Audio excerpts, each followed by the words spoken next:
A day of peace, a day of pride, a day of justice we have been denied. Let a new day dawn, O Lord, I pray. We'll never get to heaven till we reach that day.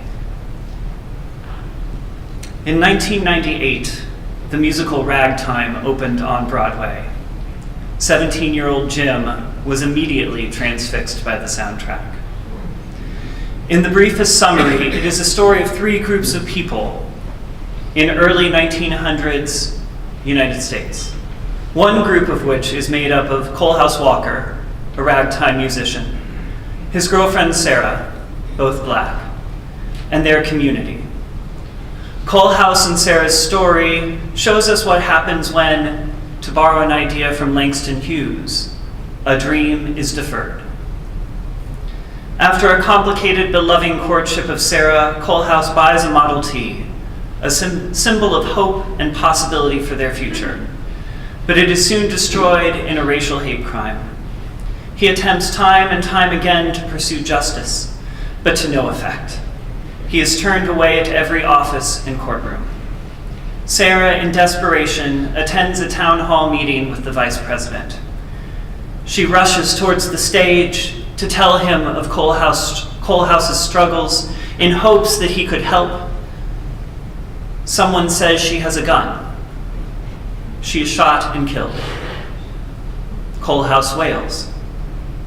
And in the musical, we are transported to Sarah's funeral. And there is this song. There's a day of peace, a day of pride, a day of justice we have been denied. Let a new day dawn, O Lord, I pray. We'll never get to heaven till we reach that day.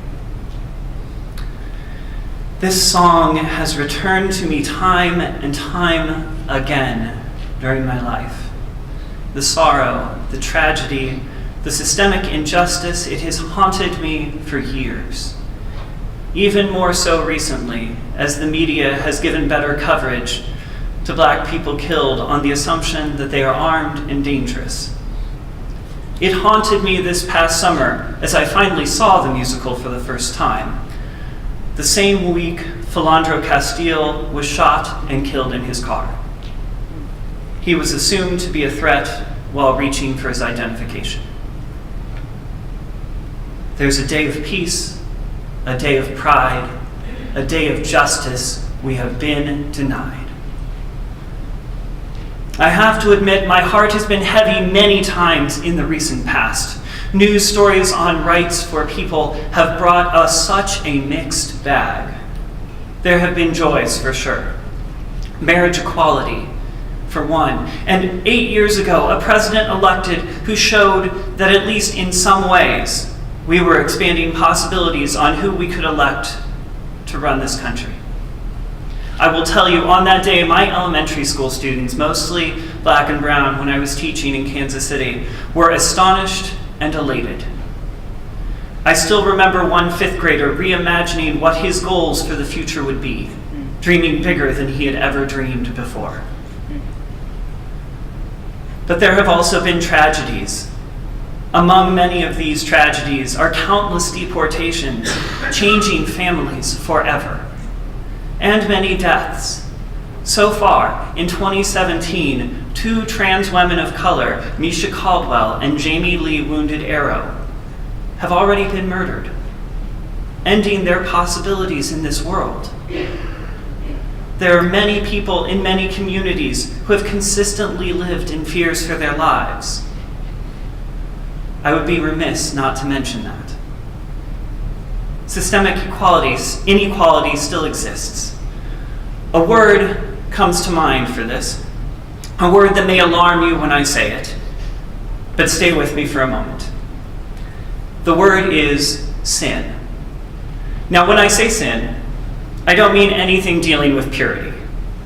The idea doesn't even require God. If that's part of your beliefs, no problem. But it is not necessary to this definition.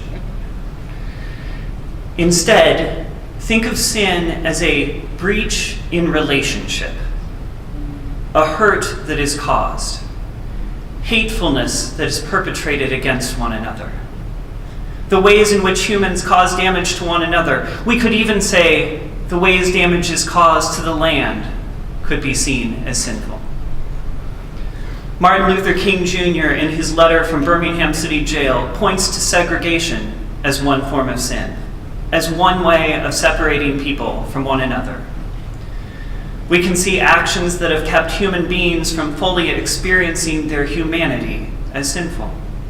Whether those actions have been violence against bodies, using weapons or hands, violence against souls, using words, or sometimes violence against both, using laws, legal systems, or institutions in blatant or subtle ways, which promote the well-being of groups that have more power over that of groups which have less.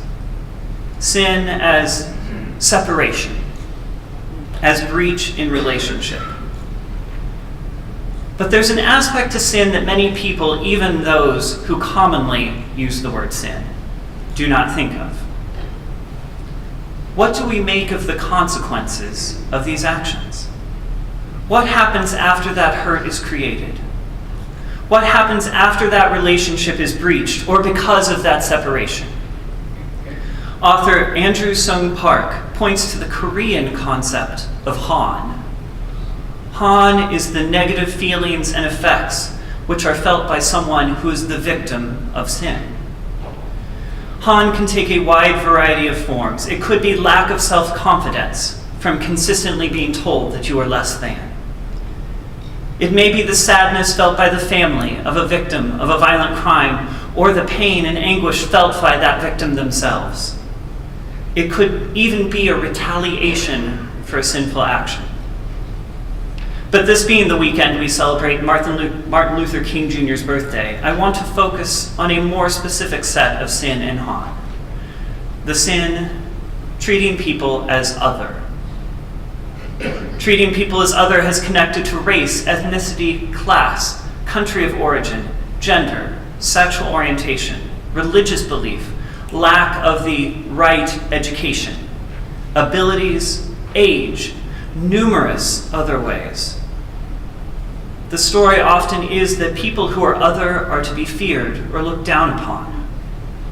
I imagine far in the past, there may have been an original incident of othering, a moment when someone first made a statement that a person or group of people was less than.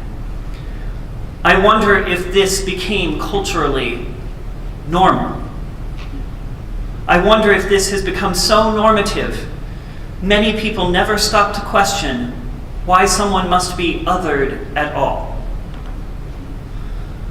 Growing from the sin of othering, wherever and whenever it may have started, I see a multitude of han, a multitude of consequences.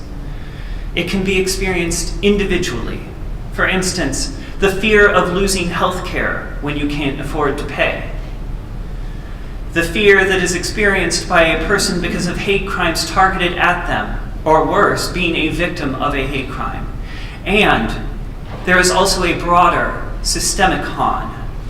This han starts with the replication of these stories that have been taught in the past. The continuation of the othering that can carry on through generations. This replication of stories allows for the creation of laws that subtly or blatantly restrict rights. It comes in broader cultural narratives that instruct us to see groups of people, or those wearing certain clothing, as thugs or terrorists. For some in this room, it defines us as thugs or terrorists.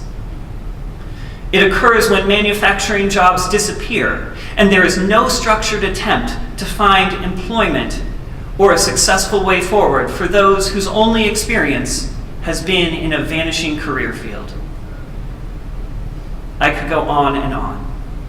I bring all of this up, though, because this han has already been flourishing in our world. It did not start with the recent election, though that may have made it even more visible.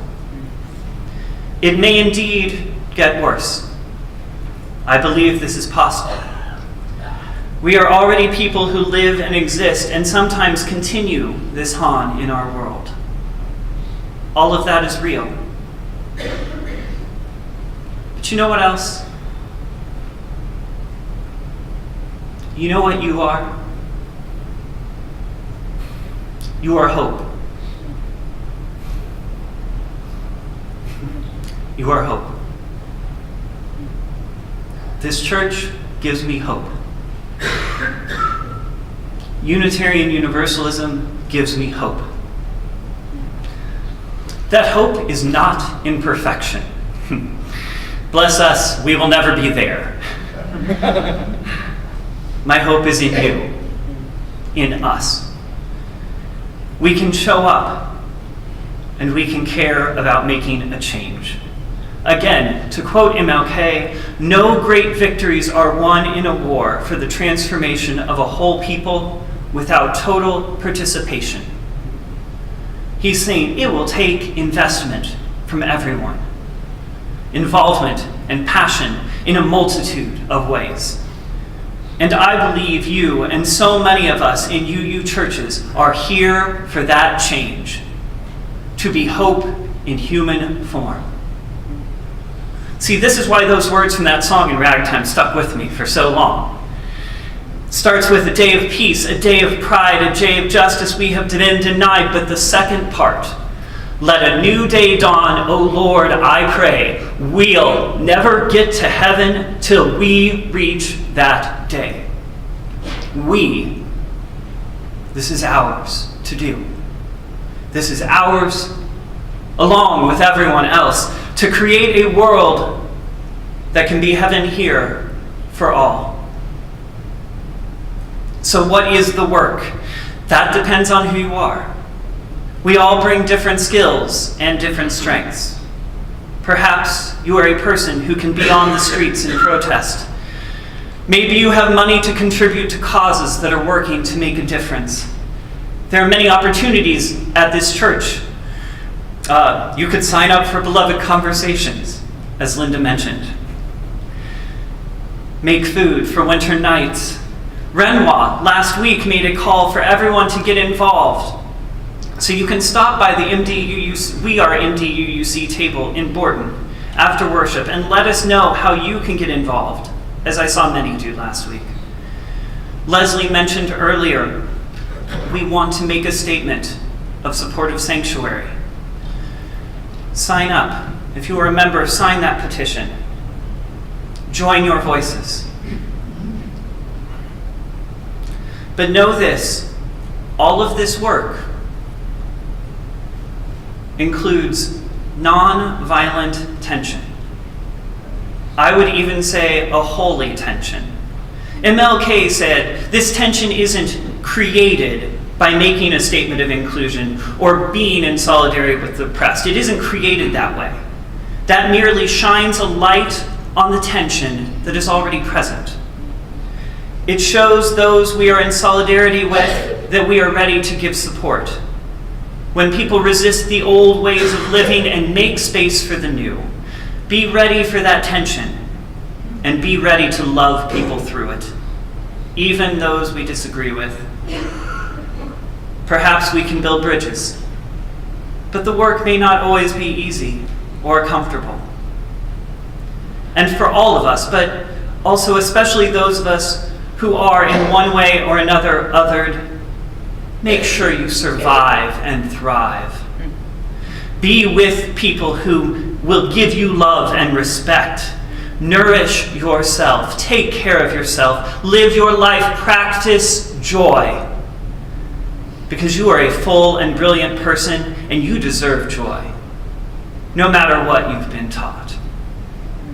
And be in solidarity with those who are othered in different ways than you. Liberation for all people. Liberation for all. One last thing. The other night, I was sitting there reading King's letter from a Birmingham City jail, and I was just struck with this overwhelming gratitude. Gratitude to King and all the others who were involved in the civil rights movement who gave of their time and energy and lives to make this world better and safer.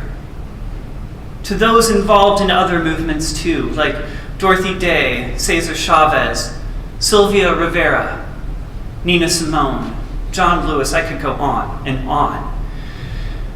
That they saw humanity as important enough to shine a light on that tension, that they had hope that we would someday live in a better world. May we continue that heritage today, tomorrow, and in the weeks and months to come, until we live in a world that works for everyone. Amen and blessed be.